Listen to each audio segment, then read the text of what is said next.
What's up YouTube, Capital G here, another ARG Metro Series Detroit Top 8 deck. This one is Shaddoll Burning Abyss Artifacts. It was played by Gabe, Weine. I hope I pronounced that right.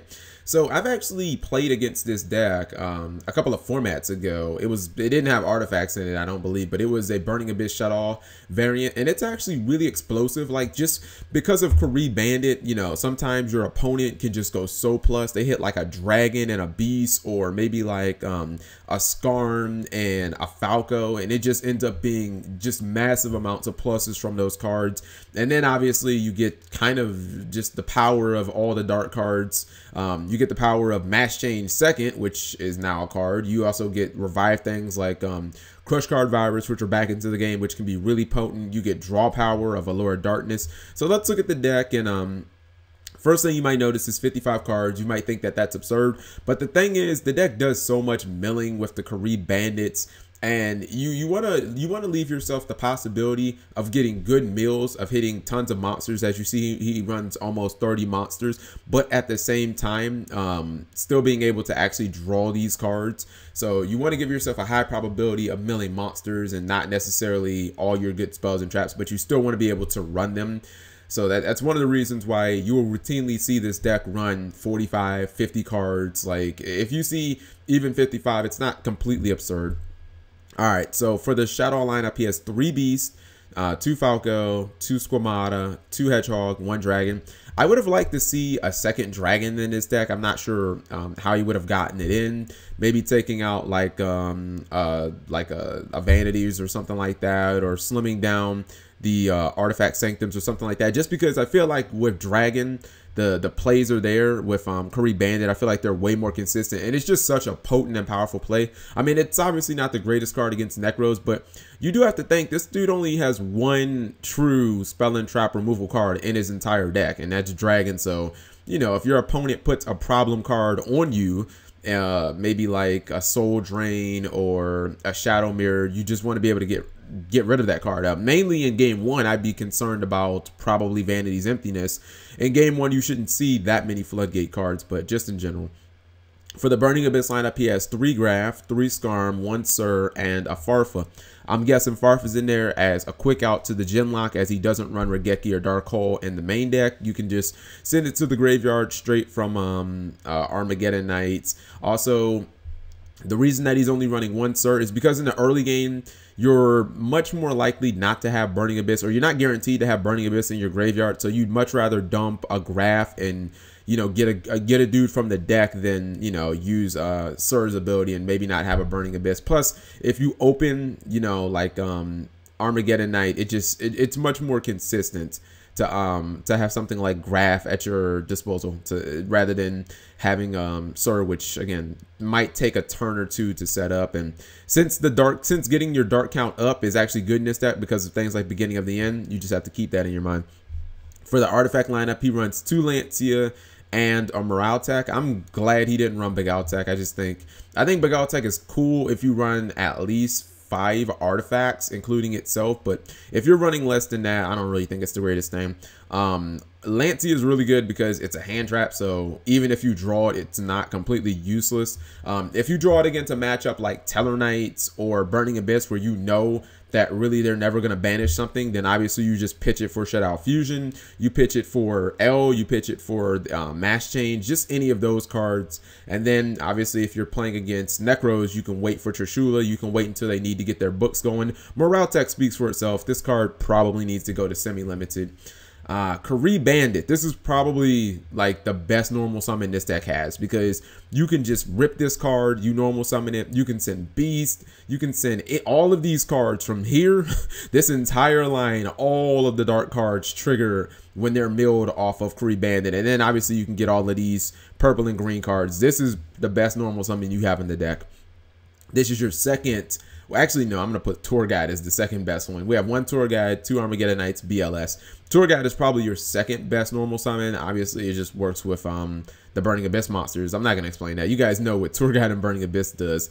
Burning Abyss got Tour Guide limited, in my opinion. And then Armageddon Knight. This is the card that gives you the versatility to dump any of the Shaddolls, just get their effects. Dump any of the Burning Abyss guys, get their effects. Utility card, banish things like out the gem lock and proceed to go in on your opponent. Maybe you need to blow up a back row like Vanities or something like that. BLS, even though he only has three light targets, if he does draw this and for some reason he hasn't gotten to his artifacts, which he doesn't technically have to draw the artifacts because he does have Sanctum, he can just still pitch it for like a fusion or a mass change. So he does have outlets, so that BLS should never technically be a dead card.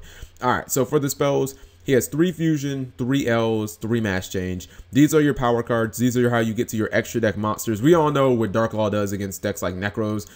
If you have like a Dark Law plus a Phoenix Chain, you will usually win, especially with like Snatch Steal now out of the game. It's just less outs for that deck.